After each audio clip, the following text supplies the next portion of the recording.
ఆవేశం ఆరోగ్యానికి మంచిది కాదని ఇంతకు ముందే చెప్పాను.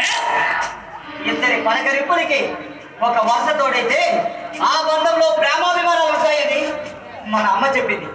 మనమ్మ? ఎవరా అమ్మ?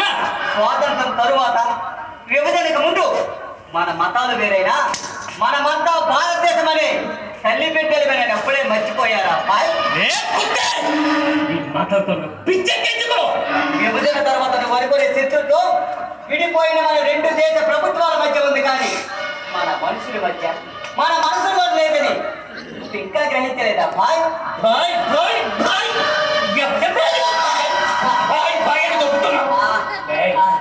మా నాన్న పక్కలో పడుకొని మీ అమ్మ నిన్నెప్పుడు చాలా